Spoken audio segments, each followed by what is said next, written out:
نحمد الله العظيم ونصلي ونسلم على الرسول الكريم أما بعد. قال الله تعالى في كلامه القديم والفرقان الحميد: أعوذ بالله من الشيطان الرجيم بسم الله الرحمن الرحيم نون والقلم وما يسطرون صدق الله العظيم. அளவற்ற அருளாளனும் நிகரற்ற அன்போடுகினமாகிய அல்லாஹ்வின் திருப்பெயரால் ஆரம்பிக்கின்றேன். இவருக்குரிய ஜமாத்தர்களே, இன்று 23வது நோன்பையும் 24வது தராவீகையும் நாம் நிறைவு செய்திருக்கின்றோம். இந்த தருணத்தில் இன்று ஓதப்பட்ட 29ஆம் ஜுஸுவில் பாதி வரைக்கும் ஓதப்பட்டது. இதற்குள் இருக்கின்ற ஒரு மிக முக்கியமான சூரா அல் கலம். தபாரக் அல்லதி சூரா இருக்கா இல்லையா, அந்த சூறாவுக்கு அடுத்து வரக்கூடிய சூரா அல் கலம். இத்தனை நாள் நாம் செஞ்ச ஒரு பயான் நம்முடைய மனமாற்றத்துக்கான ஒரு காரணமாக இருக்கும் என்பது அல்லாஹ்வினுடைய நாட்டத்தினுடைய அடிப்படையில் உள்ளது. இன்னைக்கு நாம் சொல்ல போகிற ஒரு நம்ம வாழ்க்கையில் தவிர்க்க முடியாத ஒரு விஷயம், நம்ம கூடவே இருக்கக்கூடிய ஒரு விஷயம், எழுதுகோல் அப்படின்றது. கலம் என்றால் பேனா என்று அர்த்தம். சூரா அல் கலம், பேனா, எழுதுகோல் என்கின்ற அந்த வார்த்தையை அல்லாஹ் ஒரு சூறாவுக்கு பேராக கொடுத்திருக்கிறான். நம்ம ஆல்ரெடியே சொல்லியிருக்கிறோம், குர்ஆனில் அல்லாஹ் சூறாவுக்கு கொடுக்கின்ற பேரெல்லாம் ஒரு வித்தியாசமாக இருக்கும். சின்ன சின்ன உயிரினங்கள் எறும்பு, பெரிய உயிரினம் யானை, அதைவிட சிறிய உயிரினம் மாடு, சிலந்தி, இப்படின்னு நாம் எதெல்லாம் நம்ம மைண்டுக்கு எட்டாதோ இப்படியெல்லாம் ஒரு சூறா இருக்குமா அப்படின்னு நினைக்கிற மாதிரி உள்ள பெயர்களை அல்லாஹ் அந்த சூறாவுக்கு கொடுத்துருப்பான். இது அல்லாஹ்வுடைய தனித்துவம், அல்லாஹ்வுடைய ஆற்றல் சம்மந்தப்பட்ட விஷயம். இப்போ இன்னைக்கு ஓதப்பட்ட சூரா அல் கலம். கலம் என்றால் எழுதுகோல், பேனா என்று அர்த்தம். அல்லாஹ் ஆரம்பத்திலே இப்படி சொல்லுவான், நூன் வல் கலமி வமா யஸ்துரூன். கலம் என்றால் பேனா. அல்லாஹ் எடுத்த உடனே பேனாவின் மீது சத்தியம் செய்கிறான். வல் கலம், பேனாவின் மீது சத்தியமாக.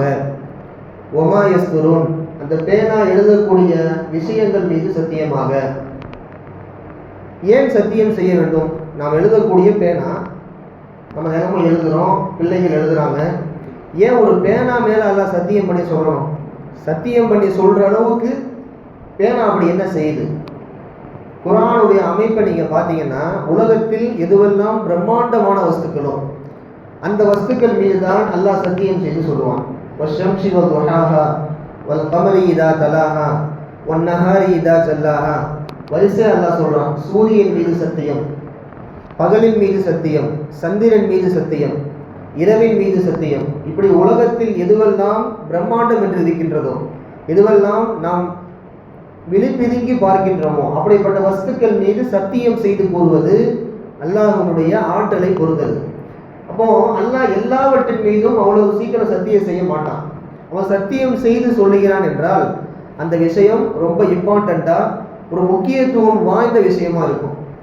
இப்போ சூரியன் எவ்வளோ முக்கியம் நமக்கு தெரியும். இரவு பகல், சந்திரன், அதே போல் பார்த்தீங்கன்னா அதன் வரிசையில் இப்போ பேனா மேலே ஏன் அல்லாஹ் சத்தியம் செய்யணும்? பேனா பிரம்மாண்டமான வஸ்து அல்ல, ஆனால் பேனா செய்யக்கூடிய காரியம் பிரம்மாண்டமானது. உதாரணமாக பாருங்க, அல் குர்ஆன், திருக்குர்ஆன் ஜிப்ரீல் ஓதி காட்டுகின்றார். ரசூலுடைய மனதில் அது பதிகின்றது. ரசூலிடத்திலிருந்து சஹாபாக்களுக்கு அது செல்லுகின்றது. சஹாபாக்கள் அப்படியே மனது ரீதியாக கடத்தலை, குர்ஆனை அவர்கள் எழுதி வைக்கின்றார்கள். குர்ஆனை அவர்கள் ஏட்டிலே எழுதுகின்றார்கள். ஒட்டகம் இருக்கா இல்லையா, ஒட்டகம் எலும்புல சஹாபாக்கள் குர்ஆன் வசனத்தை எழுதுவார்கள் அப்படின்னு வரலாறு இருக்கு.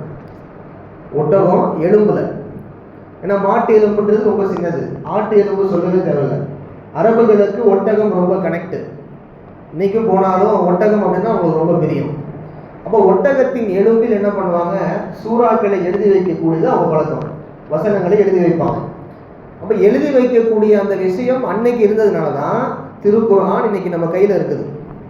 இமாம் புகாரி, இமாம் முஸ்லிம், இமாம் திர்மிதி, இப்படி ஹதீஸ்களை வல்லுநர்கள் ஹதீஸை தேடி பிடித்து அவர்கள் எழுதி வைத்த காரணத்தினால்தான் இன்று நாம் பயான்ல சொல்ல முடியுது. ஹதீஸ்லாம் இது ரசூல் சொன்ன ஹதீஸ், இந்த சஹாபி அறிவிக்கின்றார் அப்படின்னு நம்ம இன்னைக்கு ஒரு ஹதீஸை சொல்கிறோம், தாலீம் வாசிக்கிறோம், ஃபஸாயில் அமால் வாசிக்கிறோம், ரியாது சாலிஹீன் வாசிக்கிறோம்.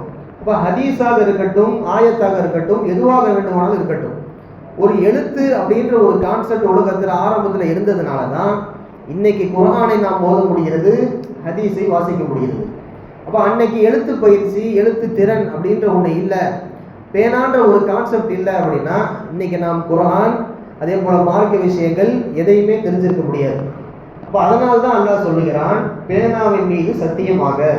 இப்போ ஏன் அல்லாஹ் சத்தியம் செய்து சொல்லணும் ஒரு காரியத்தின் மேலே? ஒரு சின்ன பேனா தான், அந்த பேனாவுக்கு ஏன் அல்லாஹ் இம்பார்ட்டன்ட் கொடுக்குறான்னா, பேனா செய்த புரட்சி, பேனா செய்த வேலை இந்த உம்மத்தின் மிகப்பெரியது.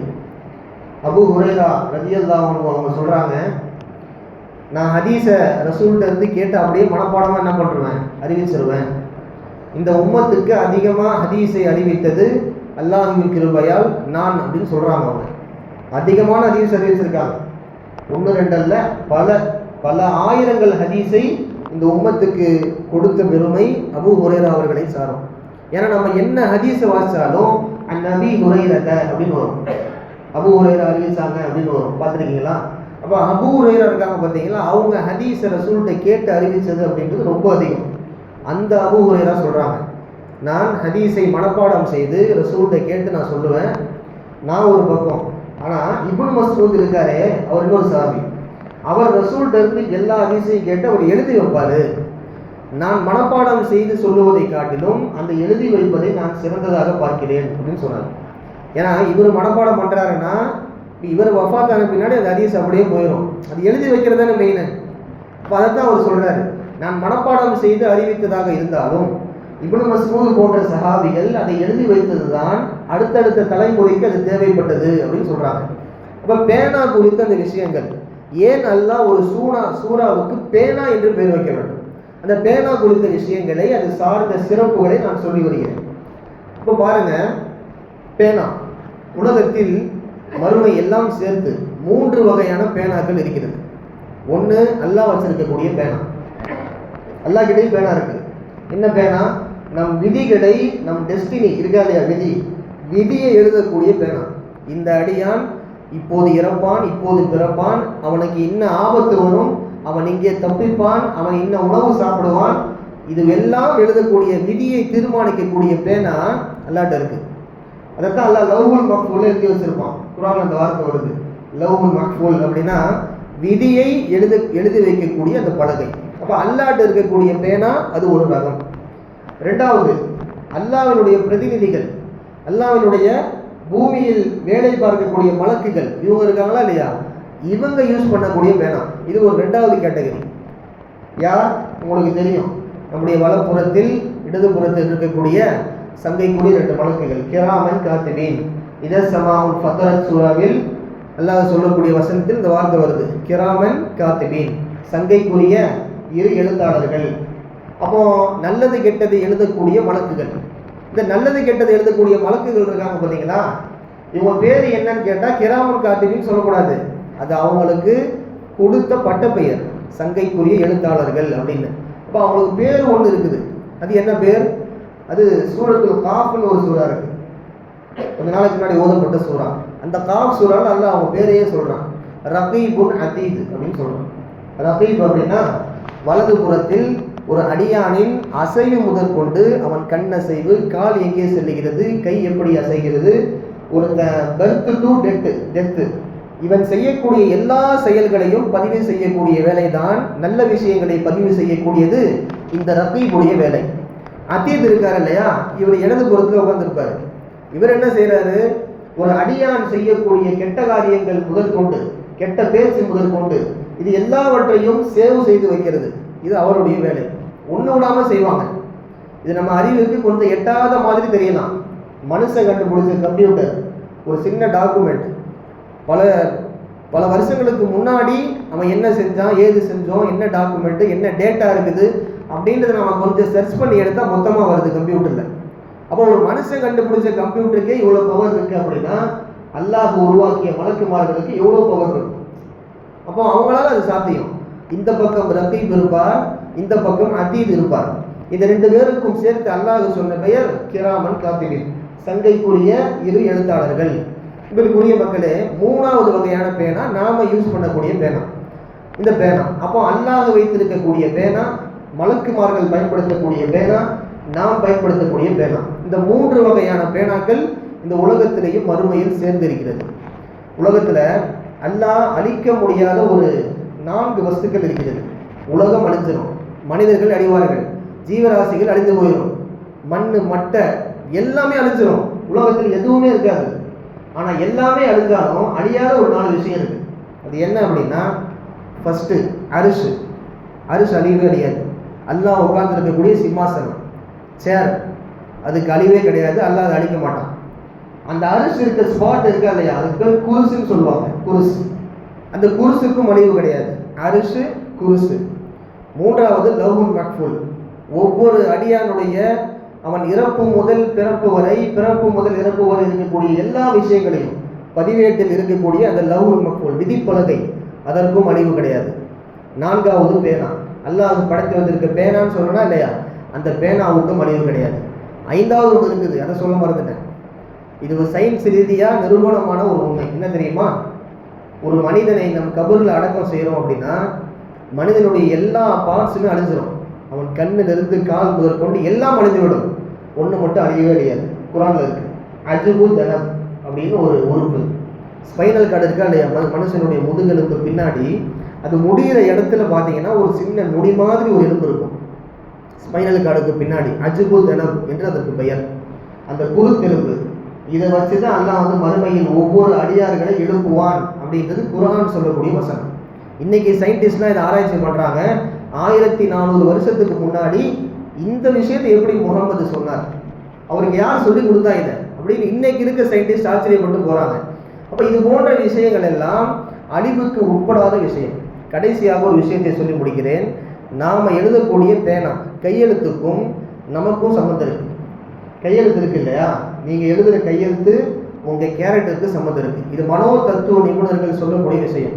யார் யாருக்கு என்ன கையெழுத்து இருக்குன்றதை பொறுத்து உங்கள் கேரக்டர் எப்படி இருக்கான்னு பாருங்கள். ஒரு 3 விஷயம்தான். யாருக்கு கோபம், மன அழுத்தம் அதிகமாக இருக்குதோ அவங்க கையெழுத்தை அழுத்தி எழுதுவாங்க. கையெழுத்தை அழுத்தி எழுதக்கூடிய பழக்கம் உடையவர்கள். யார் தனிமையை விரும்புவார்களோ, லோன்லினஸ், தனிமையை யார் விரும்புவாங்களோ அவங்க கையெழுத்தை கேப் விட்டு விட்டு எழுதுவாங்க. இது வந்து சைக்காலஜி சொல்லக்கூடிய விஷயம். கேப் விட்டு விட்டு எழுதுறது அவங்க பழக்கமாக இருக்கும். யார் ரொம்ப பாசமாக இருக்கிறாங்களோ அவங்க கையெழுத்தை வேகமாக எழுதுவாங்க. இது ஒரு விஷயம். இப்படி ஒவ்வொரு விஷயமாக மனோ தத்துவ நிபுணர்கள் ஒரு கையெழுத்தை வச்சு ஒரு ஆளுடைய கேரக்டரை டிசைன் பண்ணுறாங்க அப்படின்றது சமீபமாக கண்டுபிடிக்கப்பட்ட ஒரு விஷயம். அன்புக்குரியவர்களே, இப்படிப்பட்ட பேனா அல்லாஹ்வினுடைய பெரிய ஆற்றல்.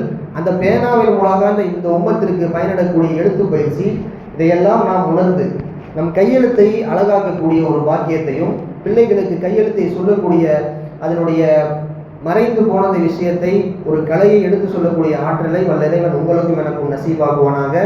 அல்லாஹ்வினுடைய அருள் இருந்து உள்ளது இந்த கையெழுத்து. இப்படிப்பட்ட கையெழுத்து பயிற்சியை நாம் காலம் தொட்டு அடுத்த தலைமுறை வரைக்கும் இந்த கலையை கொண்டு செல்லக்கூடிய ஒரு நேர்த்தியை, நசீபை வல்ல இறைவன் உங்களுக்கும் எனக்கும் தரட்டும். வாஹிர் தஅவானா அல்ஹம்துலில்லாஹி ரப்பில் ஆலமீன். அஸ்ஸலாமு அலைக்கும் வரஹ்மத்துல்லாஹி வபரகாத்துஹு.